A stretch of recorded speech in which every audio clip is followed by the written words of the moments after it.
They have a suspect in custody in connection with the theft of 2 tamarin monkeys from the city zoo. 24-year-old Davian Irwin was arrested last night and charged with 6 counts of animal cruelty. The 2 monkeys were found in a closet in an abandoned home. But the theft was just one in a series of concerning criminal acts at zoos across the country lately. Want to bring in wildlife biologist Forrest Galante, and thank you for being here today. This show you a little timeline here, everybody, to set this up before I ask you a question, Forrest. So January 13th, one of the clouded leopards was missing from its habitat. That was in Dallas. Then staffers at the same zoo saw that there was a cut in the fencing on January 13th. We found on January 21st that zoo staffers found one of the vultures dead. In its enclosure is an endangered vulture. Squirrel monkeys then stolen from the Louisiana Zoo. And it goes on from there, as people can see, that even Denver was told to be on alert after these Dallas disappearances. Forrest, what do you think's going on? Are these things connected?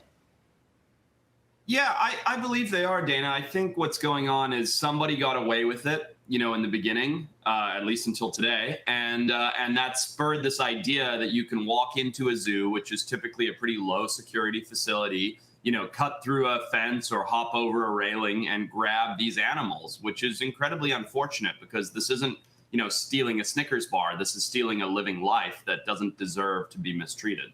And also, do you think that this is being done to resell the animals, or is it because somebody wants the animal for themselves, or is it something even more nefarious? I can't imagine what's going on. It's a good question. I have no idea what's going through these people's minds. I do know that exotic animals are more and more popular as pets. States are beginning to crack down on their laws because we're seeing more and more people keeping things like squirrel monkeys or emperor tamarins like you're looking at here.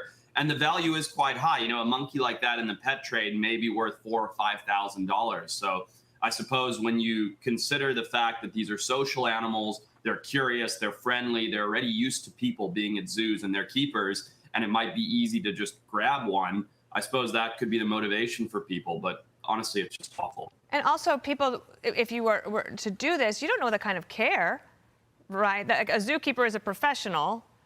That's, I think, a concern as well. These monkeys were found in a closet in an abandoned home. That is not a proper habitat. Certainly not. No, I'm sure the husbandry practices of the people, if you're the kind of person that's jumping a fence in a zoo and stealing a monkey, I'm sure your husbandry practices are not up to standard, right? The kind of people that are taking care of these animals, especially at AZA accredited zoos, are incredibly compassionate and loving towards these creatures and know all of the best practices. And I say it's fair to say that the thieves are not those same quality of people. Do you have any recommendation for zoos across the country who might be concerned that this could happen at their facility? Well, look, I would hope that this goes away, that this is some sort of fad and there's these copycat thieves and all of that. But I sure hope it stops because it's absolutely awful. I would personally hate to see zoos with a bunch of security worried about their animals being stolen. I think that would take away from the zoo experience, which is so relaxing, right? You take your kid, you walk through, you see these beautiful animals, you get to fall in love with them.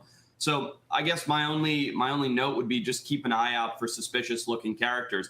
It's pretty hard to smuggle a monkey out of a zoo, right? So if you have a giant backpack or you're walking in with a crate, I think that maybe gives the zoo a bit of a clue that something's going on. So versus, the family with the little kid. As you say, let's hope it stops, but if not, figure out a way to put a stop to it. Forrest, thank you so much. Sure. I'm Steve Doocy. I'm Brian Kilmeade. And I'm Ainsley Earhardt. And click here to subscribe to the Fox News YouTube page to catch our hottest interviews and most compelling analysis.